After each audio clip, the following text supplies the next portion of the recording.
Bismillahirrahmanirrahim. Assalamualaikum warahmatullahi wabarakatuh. Waalaikumsalam warahmatullahi wabarakatuh. Pada kesempatan kali ini di ruang Maya Ibu kita sudah dengan salah satu narasumber yang akan saya yaitu Teh Elis Komalasari. Nah, wawancara yang akan kita lakukan kali ini yaitu terkait kurikulum dan kurikulum merdeka atau kurikulum prototype. Untuk mengefektifkan waktu, kita langsung saja pertanyaan pertama yang akan ditanyakan oleh rekan saya Ranjani. Kepada Ranjani, dipersilahkan. Iya, pertanyaan pertama, Teolis, kurikulum apa yang berlaku saat ini pada pembelajaran bahasa Indonesia yang diajarkan di sekolah yang Teolis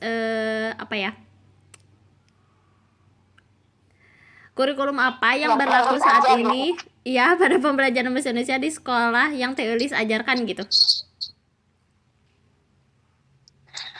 Baik, sebelumnya bismillahirrahmanirrahim. Untuk kurikulum yang diajarkan di sekolah yang saya ajar, khususnya di daerah Saguling, di salah satu SMA swasta di daerah Saguling, kurikulumnya itu kurikulum darurat. Kenapa kurikulum darurat? Karena kurikulum darurat ini adalah kurikulum yang diterapkan sejak adanya wabah COVID-19 yang terjadi sekitar tahun 2020.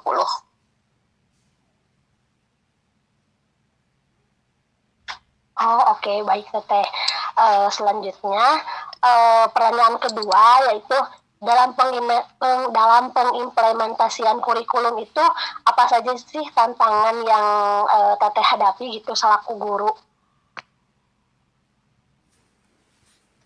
Nah, yang saya hadapi selama mengimplementasikan kurikulum darurat ini yaitu adanya transisi dari kurikulum 2013 ke kurikulum darurat, yakni beberapa pembelajaran atau beberapa fokus kurikulum ini bukan untuk capaian pembelajaran.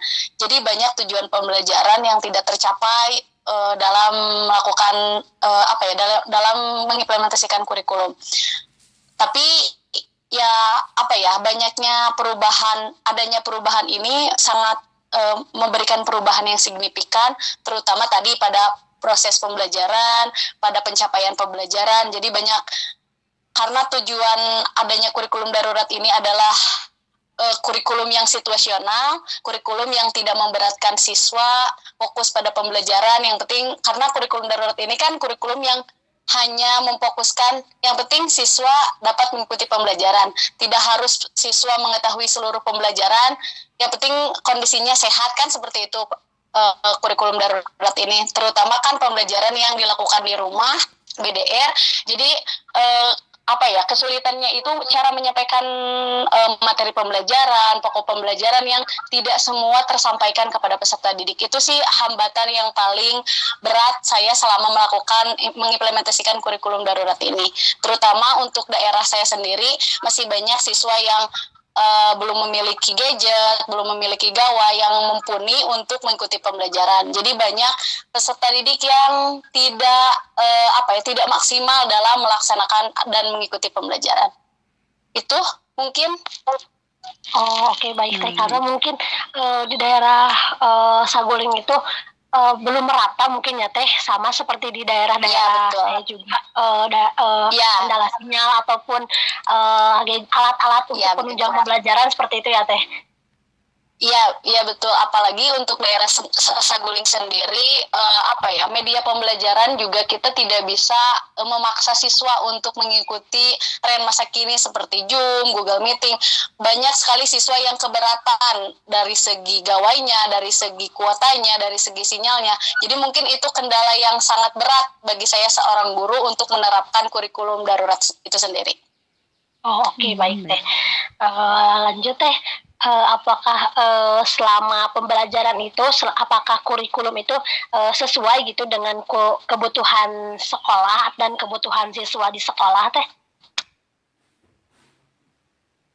Kalau untuk kurikulum sendiri, sebenarnya Kemendikbud menganjurkan untuk adanya perubahan ke kurikulum darurat itu disesuaikan dengan kebutuhan dan keadaan. Karena nggak mungkin kan dalam situasi wabah COVID-19, dalam situasi pandemi, pembelajaran harus sesuai dengan tujuan pembelajaran, harus mencapai kurikulum dan lain sebagainya.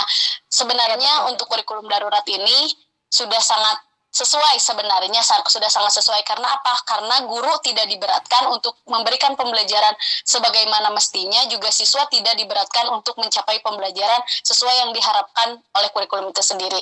Karena kan kurikulum darurat ini tidak membebani pada hasil belajar siswa, tapi membebani kepada proses belajar siswa, bagaimana siswa bisa tetap mengikuti pembelajaran walaupun dalam situasi pandemi. Seperti itu. Kalau menurut saya sesuai. Walaupun belum berhasil gitu ya dalam melaksanakan atau mengimplementasikan kurikulum itu.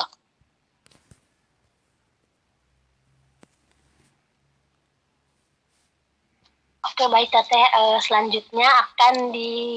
Pertanyaan selanjutnya akan disampaikan oleh Ranjani. Silakan Teh Ran.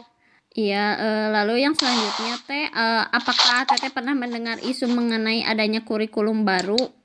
Bagaimana sikap Teteh selaku guru ketika menghadapi transisi kurikulum? Nah, kalau untuk Eli sendiri, karena mungkin baru 1 tahun ini lulus dari kuliah dan mengalami beberapa kali perubahan atau masa transisi, mulai dari mulai dari KTSP, kurikulum 2013, kurikulum darurat, sekarang kan udah ada kurikulum baru, kurikulum merdeka. Transisi atau perubahan itu sendiri ada perubahan ke hal-hal positif juga hal-hal negatif kalau menurut saya sendiri.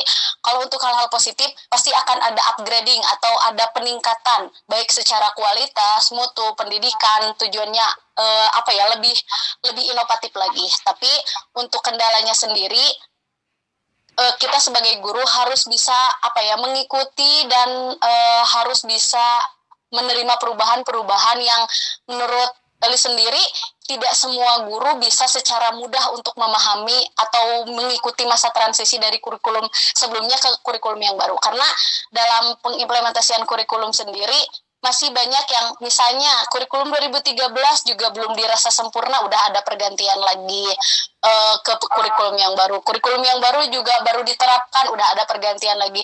Mungkin itu menjadi transisi itu bisa menjadikan kelemahan bagi guru karena guru harus terus belajar juga memahami kurikulum sehingga bisa mencapai maksud dan tujuan dari kurikulum itu sendiri dibuat gitu oleh pemerintah atau oleh Kemendikbud sendiri. Mungkin itu sih kalau tanggapan dari masa transisi kurikulum itu.